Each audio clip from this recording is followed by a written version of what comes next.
사람들은 흔히 말하곤 합니다. 왜 그렇게까지 남의 눈치를 보느냐고, 왜 싫다는 말을 시원하게 못하느냐고 말이죠.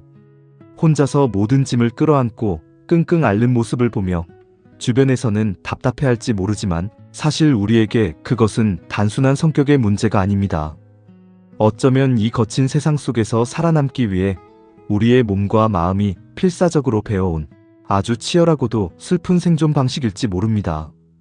요즘 많은 사람의 공감을 받고 있는 한 드라마 속 장면들을 언급하면서 포닝 패턴이라는 관계 반응에 대해 이야기해 보려 합니다. 이 이야기를 듣다 보면 아마 이런 생각이 들 수도 있어요. 저거 내 이야기 같은데? 드라마 속 여주인공은 힘든 상황에서도 누군가에게 직접 도움을 요청하기보다 몸이 먼저 무너져 버립니다. 코피가 나고 버티다가 한계에 다다르죠.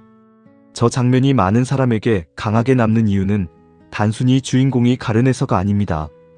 실제로 이런 분들은 도와주세요라는 말을 잘 못합니다. 왜냐하면 도움 요청 자체가 내면에서는 위험처럼 느껴지기 때문입니다. 도움을 요청하면 민폐가 되는 것 같고 약한 사람이 되는 것 같고 거절당할 가능성이 생기는 것 같아 관계가 불편해질까봐 끝까지 괜찮은 척합니다. 사람은 위험을 느끼면 여러 방식으로 반응합니다.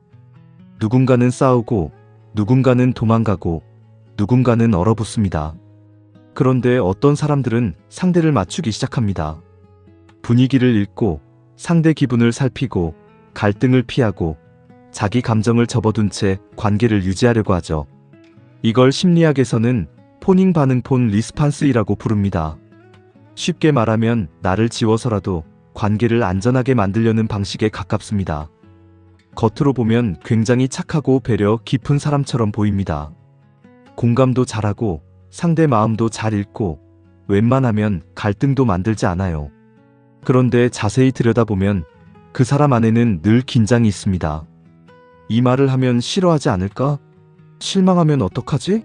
내가 부담이 되면 어떡하지? 그래서 자기 욕구보다 상대 반응을 먼저 확인합니다. 문제는 이런 방식이 오래 지속되면 자기 자신과 점점 멀어진다는 거예요. 내가 뭘 원하는지 모르겠고 어디까지 힘든지 모르겠고 도움을 요청하는 방법도 낯설어집니다. 그런데 몸은 압니다. 이미 오래전부터 한계였다는 걸요. 그래서 어떤 사람들은 감정보다 몸이 먼저 반응합니다.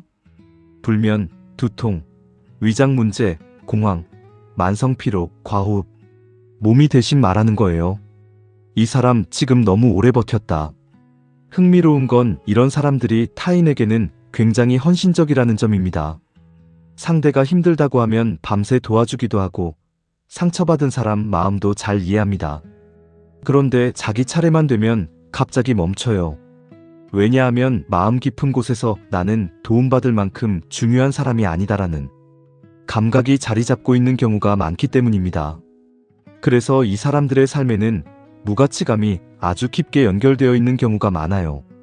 요즘 드라마들이 계속해서 나는 가치 있는 사람인가라는 질문을 다루는 이유도 여기에 있는 것 같습니다. 드라마에서 영화 감독이 직업인 남자 주인공은 자신이 만들 영화의 결말을 긍정적으로 상상하지 못해 괴로워하죠. 저는 그 설정도 굉장히 상징적으로 느껴졌어요. 어쩌면 그는 단순히 창작 슬럼프가 아니라 삶 자체를 희망적으로 상상하는 경험이 부족했던 사람일 수도 있습니다. 사람은 경험한 만큼 미래를 상상합니다. 계속 실망했던 사람은 희망이 잘 떠오르지 않습니다. 기대했다가 무너졌던 사람은 아예 기대 자체를 포기하기도 합니다. 그래서 어떤 사람들은 좋은 일이 생겨도 불안합니다. 잘 풀리면 오히려 곧 안 좋은 일이 생길 것 같은 데를 먼저 떠올려요. 긍정이 낯선 거예요. 왜냐하면 몸은 아직 세상을 안전하다고 느끼지 못하기 때문입니다. 이런 사람들은 종종 HSP, 초민감자처럼 보이기도 합니다. 분위기를 빨리 읽고 표정 변화를 잘 느끼고 상대 감정을 민감하게 감지합니다. 그런데 중요한 건 이게 단순 공감 능력만은 아닐 수 있다는 점이에요. 때로는 위험을 빨리 감지해야 안전했던 경험이 오래 반복되며 만들어진 민감성일 수도 있습니다. 그래서 이 사람들은 늘 주변을 스캔합니다. 상대 말투, 표정, 침묵, 공기 변화까지 읽어요. 문제는 그렇게 계속 긴장하며 살아가면 나중에는 자기 감정보다 상대 감정을 더 잘 알게 된다는 겁니다. 그러다 보면 결국 나는 뭘 원하는 사람이지? 라는 질문 앞에서 멈추게 됩니다. 그렇다면 해결은 뭘까요? 단순히 자존감을 높이세요. 긍정적으로 생각하세요. 눈치 보지 마세요. 이런 말로는 잘 바뀌지 않는 경우가 많습니다. 왜냐하면 이건 생각 이전에 몸과 관계가 학습한 생존 방식이기 때문이에요. 그래서 실제 회복은 굉장히 작은 곳에서 시작됩니다. 먹고 싶은 메뉴 말하기, 피곤하다고 말하기, 오늘은 어렵다고 표현하기, 도움 한번 요청해보기, 바로 맞추지 않고 잠깐 생각해보기. 겉으로 보면 아주 사소해 보이죠. 하지만 어떤 사람들에게는 이게 관계 안에서 나를 지우지 않는 첫 연습일 수 있습니다. 트라우마 치료에서도 최근에는 이런 부분을 굉장히 중요하게 다룹니다. 예전처럼 단순히 과거 사건만 분석하는 게 아니라 그 사건 이후 몸과 관계 방식이 어떻게 변했는지를 봐요. 그래서 치료의 핵심도 생각을 긍정적으로 바꾸는 것보다 관계 안에서도 안전하게 존재할 수 있다는 경험에 가까운 경우가 많습니다. 누군가가 나를 실망해도, 내가 거절해도, 도움을 요청해도 관계가 바로 무너지지 않는 경험. 그 경험들이 쌓이면서 몸은 조금씩 새로운 걸 배우기 시작합니다. 아, 내가 꼭 나를 지우지 않아도 되는구나. 예수님조차 군중의 요구를 뒤로하고 홀로 산으로 물러나 기도하며 자신을 돌보셨던 것처럼 우리에게도 거룩한 물러남과 경계가 반드시 필요합니다. 성경 갈라디아서 6장 5절은 말씀합니다. 각각 자기의 짐을 질 것이라.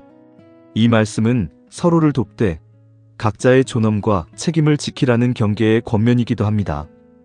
어쩌면 회복은 완벽하게 강해지는 게 아니라 처음으로 자기 존재를 숨기지 않아도 되는 관계를 경험하는 것인지도 모릅니다.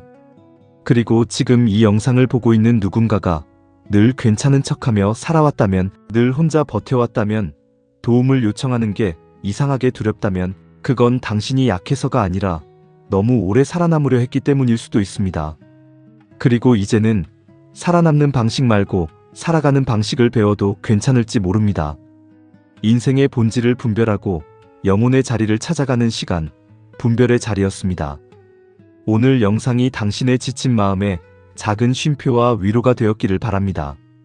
감사합니다.